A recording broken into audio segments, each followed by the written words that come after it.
Hi everyone, my name's Melissa Devo. I'm the publisher of the new book called Letters of Love, and this time round it's including pregnancy and infant loss awareness. So this book has letters written by parents who have experienced pregnancy and infant loss. And today I've got one of the authors, Natasha White, with us, and she's going to share her experience with writing her letter and about a little bit about her as well. So welcome, Natasha. Thank you so much for being here.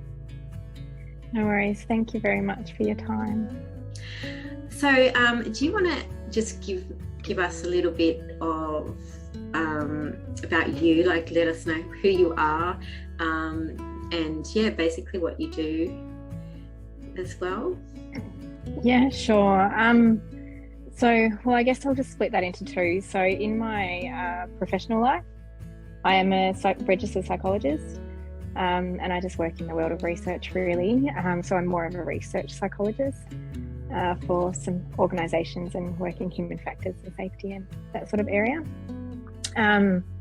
Outside of that, in my personal life, I'm a wife and a mother and a bereaved mother, and every other role that a female in society can hold in their personal life, being friend, daughter, cousin, niece, all of those bits and bobs. But yeah, a lot of my time in my personal life is taken up with looking after my 20-month young son at the moment. So yeah, that's really me.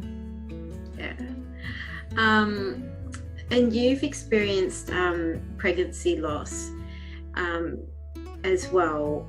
How did you find that experience? Like what were the emotions that you went through during that time? Oh wow. Yeah, there's a huge amount of emotion involved with that period of time. I'd say, to begin with, probably disbelief was the first one, when we discovered what was going to happen and that our son was going to die, and a lot of fear around whatever that meant for what we had to go through to deal with that at that period in time. Probably a lot of shock and trying to disconnect just from the situation at that point in time, and just go through the motions of what we just had to do. And then outside of that, it was a little bit strange because through the disconnection psychologically, I guess being a psychologist, I know that through a really traumatic experience, which was what we knew we were going to go through, your mind actually can decide to shut off some of that moment in time to protect you psychologically. And as much as I disconnected a little bit emotionally to be able to do what we needed to do at the time, I also then spent a great amount of time making sure that I remembered everything at the same time, and made sure that I didn't forget that I have a son that's no longer here on earth, because I was worried that my brain was going to try and protect me that much that it would completely make me forget that moment. And it's unusual unless you've gone through it, but it's not something that you want to forget. Yeah. So it's also not something that you actually probably would forget, but at the time I wasn't sure how my brain was going to process that.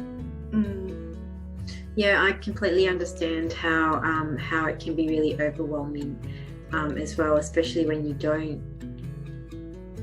you're not really expecting it, or even if you are expecting it, it can be really daunting. So yeah, completely understand there.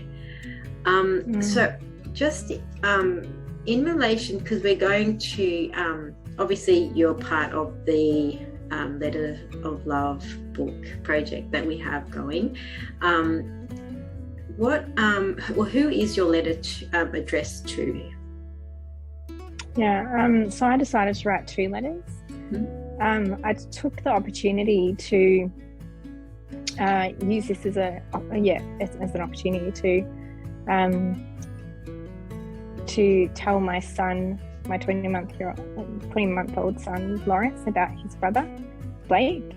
It was something that I always knew that I wanted to do, and I didn't quite know how to do it, and I was going to use other people's stories that are out there for siblings who have lost siblings to learn about that. I was going to use some children's books that already exist to do that, but this gave me an opportunity to write the letter myself. So obviously when my son is old enough to be able to properly comprehend it, I'll be sharing that with him and he can keep that. So there's that one, and then there's a letter to my son that died. So my son that's here, Lawrence, my son that died, Blake. To Blake, just to go through a little bit of that emotion that I felt at the time, to let him know what I felt at the time. A lot of what I actually have not definitely not written down before that emotion, but probably haven't even admitted to myself some of what went into that letter.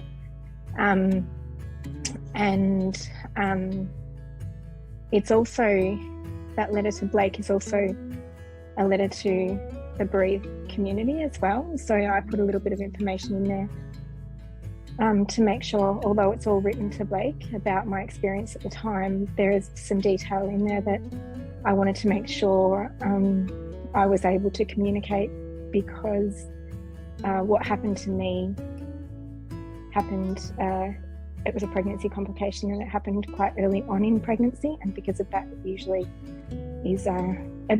it was dismissed, because it's usually something that happens quite late on in a pregnancy, and so it was really important to me to communicate and let people know that it actually can happen early as well, and try and help somebody else.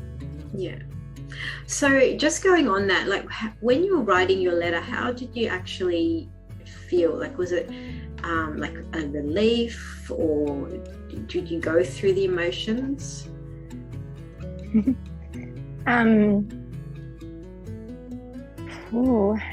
It was both.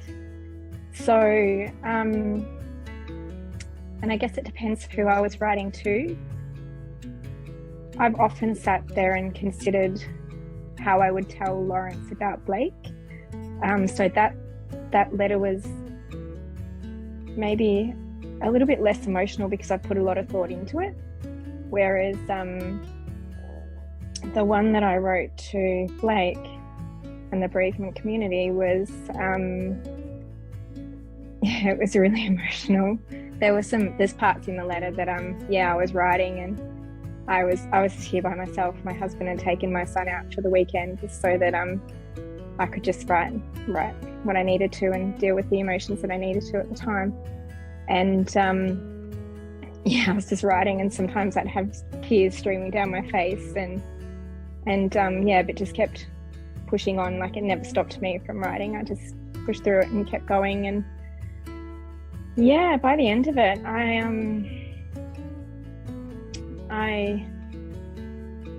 don't know, I guess it just all flowed out of me, really. It just all flowed out of me, and it flowed out of me in the order that I was hoping that it would. And I felt quite energized by the end of it, and just really proud to be able to have achieved that. That's nice to hear. So what if you were to say something to the pregnancy loss community, or the pregnancy infant loss community, how do you think this book would actually help that community? To answer that question, I more draw on the resources that I found helpful when we first experienced our loss. And I know that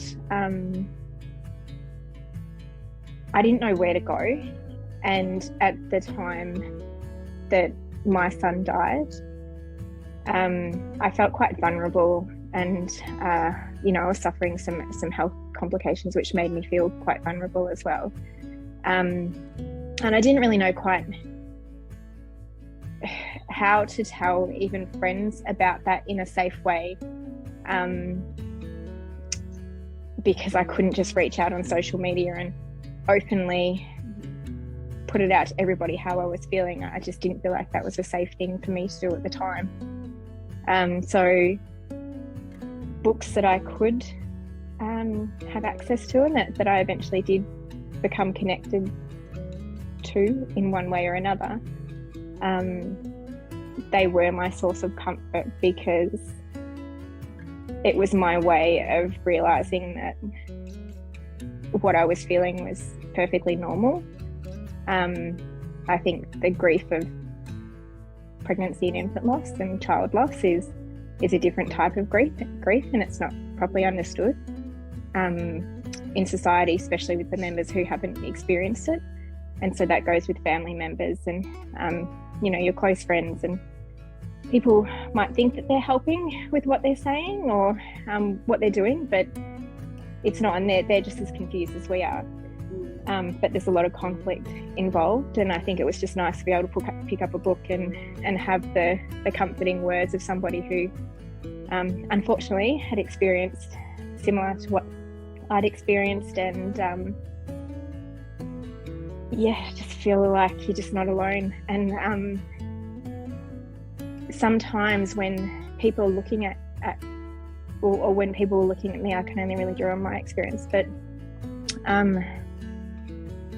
I was experiencing, I'd always been quite a strong, very articulate person, and then anxiety and grief really halted that for a period of time, and my brain was not functioning the way that people know it to function, and it scared people, and I could see the look in their face that it was scaring them, because my brain was not connected to my mouth. I was really struggling to communicate, and I'd try and tell a story, but I ended up my short-term memory was very much impacted, and people wanted to know what had happened, but I wasn't able to at the time to communicate that effectively, and people would look at me quite scared, which would make me scared. So I guess I stepped back from society, from people who hadn't experienced pregnancy and infant loss, and I really drew my strength from people who had at that point in time, even if it was just through a book. But through a book, you start learning where you can seek extra help again. So the social media sites that are safe for you to jump on and have a look at. And one way or another, I started to just become connected with the bereavement community. Which was really helpful. So if you just say that you hadn't known about, you know, being able to write a letter in this book, would you have picked up a book like this if you saw it in a bookstore or online or wherever it may be? So if I didn't know it was about pregnancy and infant loss? So if you say you go into a bookstore and we're looking for a book about pregnancy and infant loss, and you saw this book, would it be something that you'd be interested in reading? Yeah, if I was attracted to it through knowing that it was about pregnancy and infant loss, I would definitely be interested in reading it, mainly for the account that it is other people's experiences that I'm reading about, and I'm not feeling alone because of that. They are the type of books that I was attracted to during the very deep stages of grief, where I didn't feel comfortable talking just with anybody about it.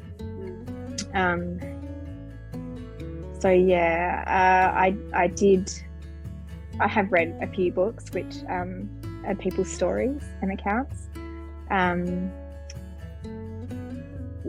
So I more bought one as well really early on.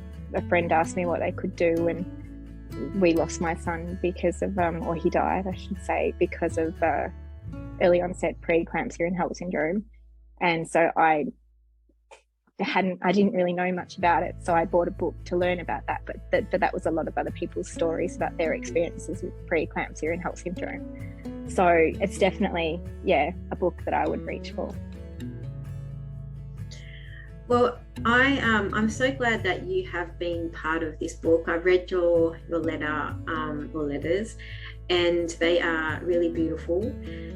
So thank you, and for being part of this. I just to finish up here, where can people find you if they wanted to connect with you personally? Yeah, absolutely. So I don't have my own, I guess, separate social media site or anything like that.